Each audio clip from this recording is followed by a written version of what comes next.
नमस्कार दोस्तों, हमारी आज की कहानी आधारित है वृंदावन की माटी। जय जय श्री राधे, जय जय श्री राधे। नमस्कार दोस्तों, हमारी आज की कहानी आधारित है वृंदावन की माटी। कहानी में हमारे साथ शुरू से लेकर अंत तक बने रहना। तो चलो करते हैं शुरू। शोभा नाम की औरत जिसकी बहन वृंदावन में रहती थी, एक दिन वह उसको मिलने के लिए वृंदावन गई।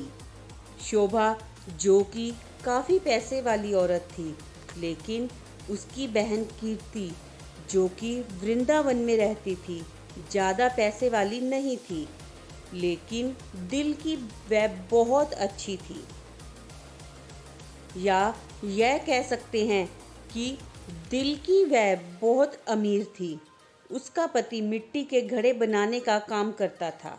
शोभा काफ़ी सालों बाद अपनी बहन को मिलकर बहुत खुश हुई, लेकिन उसमें थोड़ा सा अपने पैसे को लेकर घमंड था। वो कीर्ति के घर हर छोटी बात पर उसकी चीज़ों में से नुक्स निकालती रहती थी, लेकिन कीर्ति जो थी उसको कुछ ना कहकर बस यही कह देती जो बिहारी जी की इच्छा। लेकिन शोभा हर बात में उसको नीचा दिखाने की कोशिश करती। कीर्ति ने अपनी तरफ से अपनी बहन की आवभगत में कोई कमी ना छोड़ी। उसने अपनी बहन का पूरा ख्याल रखा।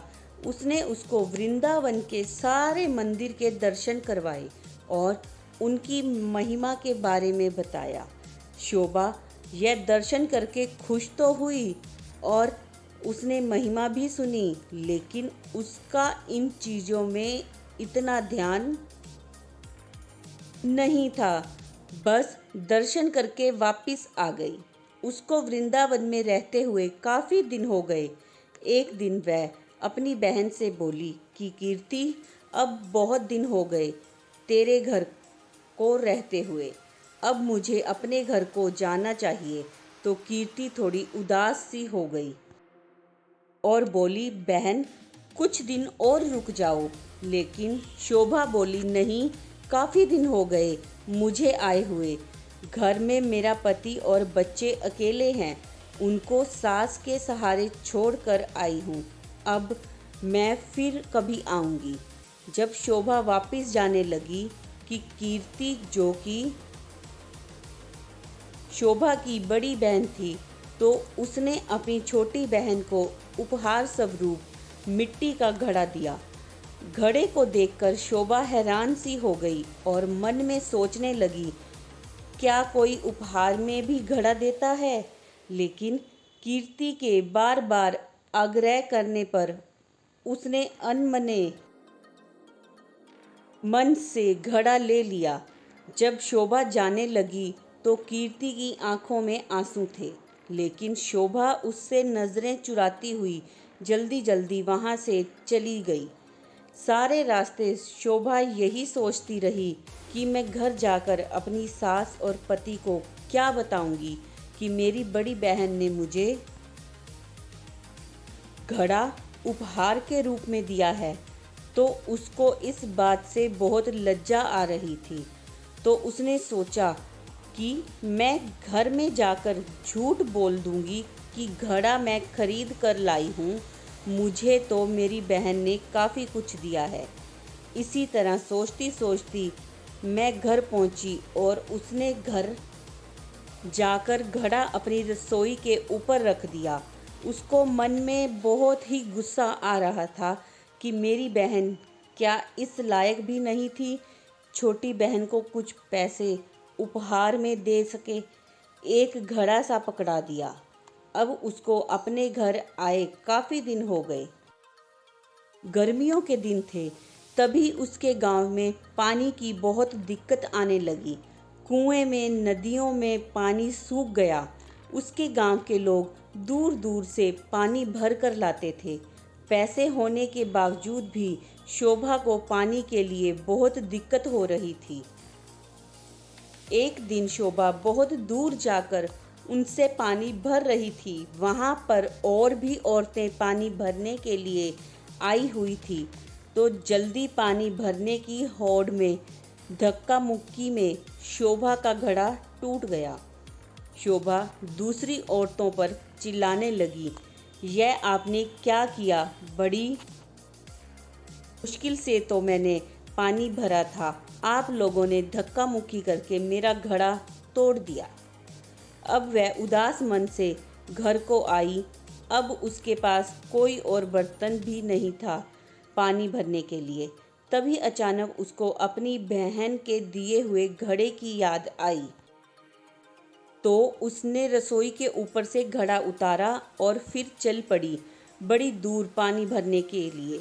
जब कुएं पर पहुंची, अभी भीड़ कम हो चुकी थी। वह घड़े में पानी भरकर घर लाई। तभी उसका पति खेतों से वापस आया। गर्मी अधिक होने के कारण वह गर्मी से बेहाल हो रहा था और आकर कहता, शोभा, क्या घर में पानी है? क्या एक गिलास पानी मिलेगा? तो शोभा ने कहा, हाँ, मैं अभी भर कर लाई हूँ। तभी उसने उस घड़े में से एक गिलास पानी भरकर अपने पति को दिया। गले में से पानी उतरते ही उसका पति एकदम से उठकर खड़ा हुआ और बोला, यह पानी तुम कहाँ से लाई हो? तो शोभा एकदम से डर गई कि शायद मुझसे कोई भूल हो गई है। तो उसने कहा, क्यों, क्या हुआ? तो उसने कहा, यह पानी नहीं, यह तो अमृत लग रहा है। इतना मीठा पानी तो आज तक मैंने नहीं पिया। यह तो कुएं का पानी ही नहीं लग रहा, किसी मंदिर का अमृत है।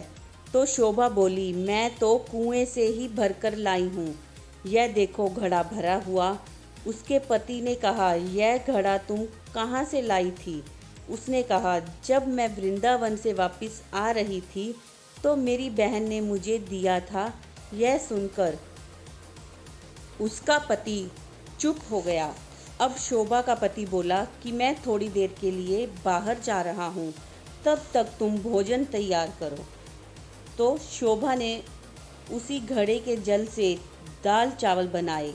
घड़े के पानी से दाल चावल बनाने से उसकी खुशबू पूरे गांव में फैल गई। गांव के सब लोग सोचने लगे कि आज गांव में कहाँ उत्सव है जो इतनी अच्छी खाने की खुशबू आ रही है। सब लोग एक एक करके खुशबू को सूंघते हुए शोभा के घर तक आ पहुँचे। साथ में उसका पति भी था। तो उसने आकर पूछा कि आज तुमने खाने में क्या बनाया है? तो उसने कहा कि मैंने तो दाल चावल बनाए हैं। तो सब लोग हैरान हो गए कि दाल चावल की इतनी अच्छी खुशबू। सब लोग शोभा का मुंह देखने लगे कि आज तो हम भी तेरे घर से दाल चावल खाकर जाएंगे। उसने किसी को मना नहीं किया और थोड़ी थोड़ी दाल चावल सबको दिए। दाल चावल खाकर सब लोग उसको कहने लगे, यह दाल चावल नहीं, ऐसे लग रहा है कि हम लोग अमृत चख रहे हैं।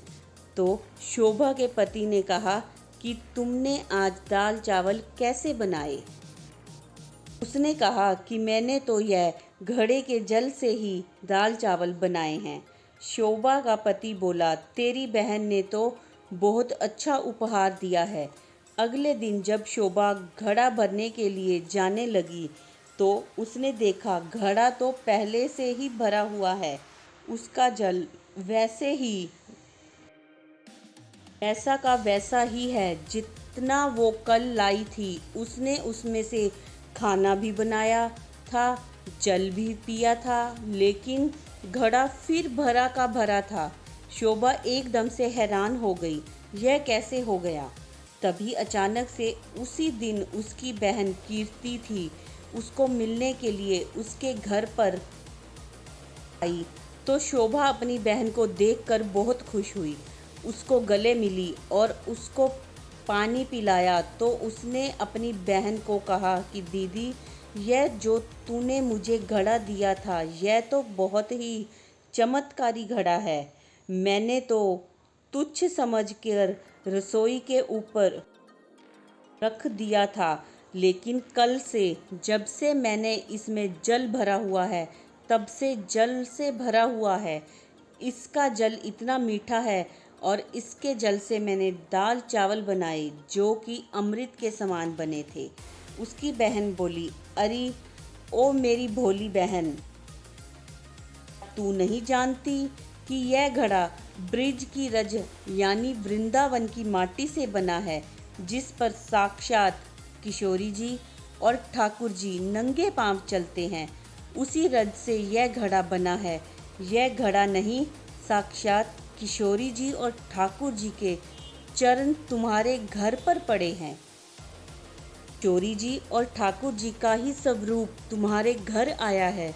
यह सुनकर उसकी बहन अपने आप को कोसती हुई और शर्मिंदा होती हुई अपनी बहन के कदमों में गिर पड़ी और बोली, मुझे क्षमा कर दो, जो मैं वृंदावन की रज माटी की महिमा को ना सकी।